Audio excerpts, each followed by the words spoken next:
دغه احمد نومیږي د کابل ښار په زړه کې پیرکې خرڅوي. هغه له سهاره تر ماښامه خپل کارځای کې ولاړ او له دغې لارې د خپل ژوند اقتصادي برخه تغذیه کوي. دی وایي خوښ دی چې له همدې لارې د ژوند چارې تنظیموي. احمد تازه خبر شوی چې ګڼ مسلکي کسان به له هیواده بهر د کار لپاره استول کیږي. هغه څه چې احمد یې هم خوشحاله کړي.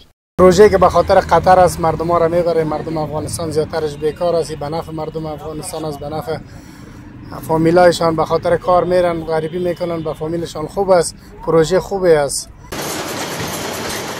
په هیواد کې ځوانانو لپاره د کار او دندو پلټون د کار او ټولنیزو چارو وزارت وایي هغه کسان به ځانګړي پروسې له لارې په نښه کړي چې مسلکي وړتیاو ترڅنګ په ځانګړو برخو کې مهارت ولري.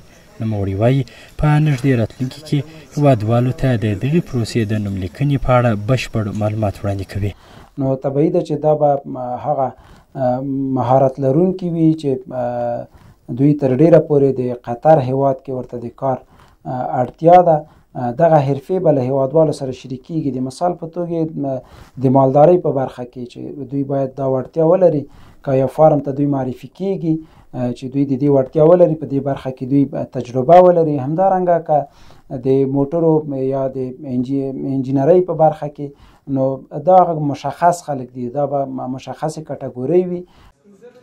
د ښاغلي ابراهیمي په خبره د کار او دندو په موخه به له قطر وروسته عمان، متحده عربي امارات او عربستان هیوادونه دې ته چمتو کړي چې مسلکي افغانان د کار لپاره ومني. د قطر شاهي هیواد ترڅنګ د عمان، عربي متحده امارات او سعودي عربستان سره هم د کار له مسؤلینو سره خبرې روانې دي. موږ په دې هڅه کوو چې په همدغسې یو توافق ترلاسه کړو. د دغه توافق او تفاهم پر اساس باندې په دغو هیوادونو کې هم خپل هیوادوالو ته د کار زمینه مساعده کړو. د اقتصادي چارو شنونکي یاده چاره د مسلکي کارګرو د بوختېدنې په برخه کې مهمه بولي. هغوی وایي په دې سره هغه پیسې چې خلک یې په بهر کې ګټي دا به هیواد ته رسول کیږي او د اقتصادی برخې لپاره به مؤثره تمامیږي. درآمدهایی که این کارگران از طریق دستمزد به دست می‌آورند باعث گردش مالی و تقویت بازار داخلی و بهبود وضعیت اقتصادی افغانستان خواهد شد.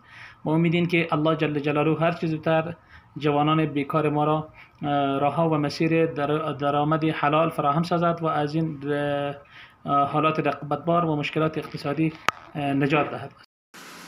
یاد دی وی چې د کار او ټولنیزو چارو وزارت همدارنګه زیاته کړې افغانان دي تر ډیره مسلکي او حرفوي برخو کې زده کړي او عملي کارونه هم ترسره کړي ترڅو نه یوازې په کور دننه بلکې په نورو هیوادونو کې هم ورته د کار زمینه برابره سي.